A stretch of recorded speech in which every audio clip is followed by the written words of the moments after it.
Behind the closed doors of a modest Cherokee County home, an unimaginable horror unfolded. Heather Baynard, a 14-year-old girl with cerebral palsy, endured unspeakable neglect and suffering at the hands of her own family. Her tragic death in 2022 shocked a community and revealed the chilling consequences of unchecked abuse, leaving behind a haunting question. How could those meant to protect her become her tormentors? It appears that the mother and father, who were the caregivers, had failed to properly care for this child, and we have evidence already, early stages of this investigation, that could have been a period of time that went more than a year without seeking any medical attention for this child. Heather Baynard was born with cerebral palsy, a condition that left her unable to walk or speak, requiring constant care and attention. But instead of receiving love and support, Heather was relegated to a life of unimaginable suffering. For years, she lived confined to a crib in a room filled with filth. They found the home to be in deplorable conditions, as the coroner has mentioned. The home was full of feces, urine, flies, maggots, roaches. The conditions in this home required the officers in our crime scene unit to don Tyvek suits along with respirators in order for them to process the scene for evidence in this case. Her caregivers, her parents, Bobby Joe and David Baynard, and her older brother, Edward, betrayed her in the most devastating way. The conditions of the Baynard home shocked even seasoned investigators.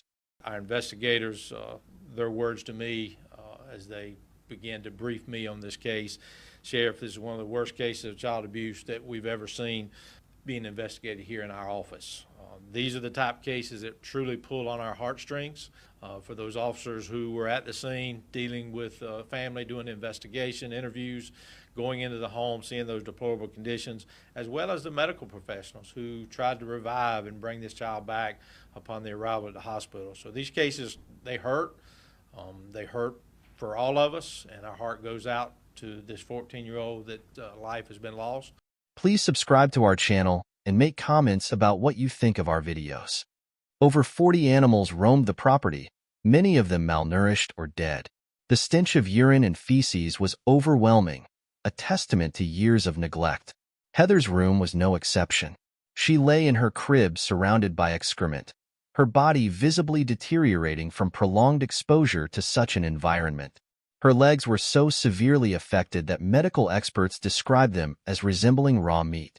On the day of her death, Heather was rushed to the hospital in a condition that medical professionals described as unprecedented in their careers. It is the absolute worst case of child neglect I've seen in my 15 and a half years as coroner of Cherokee County. The living conditions in that house by this innocent handicapped child was not fit for any human to be, even a dog. Weighing just 35 pounds, her malnourished frame bore the marks of prolonged neglect and severe abuse. She had developed septic shock from infected wounds, and her body was covered in sores. Emergency responders and hospital staff were horrified. Despite their best efforts, Heather could not be saved. The investigation that followed painted a damning picture of the Baynard family. Heather's older brother, Edward, was employed as her personal care aide and received state payments to ensure her well-being. Yet, he did nothing to help her. Instead, he, along with their parents, allowed Heather to waste away, trapped in a room that became her prison. Please subscribe to our channel and make comments about what you think of our videos. Prosecutors later revealed the depth of Heather's suffering during the trial. The suffering that she went through, not for a minute, not for an hour, not for a day, but for weeks. Ladies and gentlemen, if that's not malice, I don't know what is. Malice is malice. It's ill will. It's just total disregard. And I had that little girl in that situation where she can't escape. She's totally dependent on them. Witnesses testified that she endured daily agony, with one remarking that she would have been better off if she had been killed swiftly instead of suffering every day. Solicitor Barry Barnett expressed his outrage, saying, "No child, especially one with special needs, should ever have to endure such pain and neglect." The Baynard family faced justice in October 2024.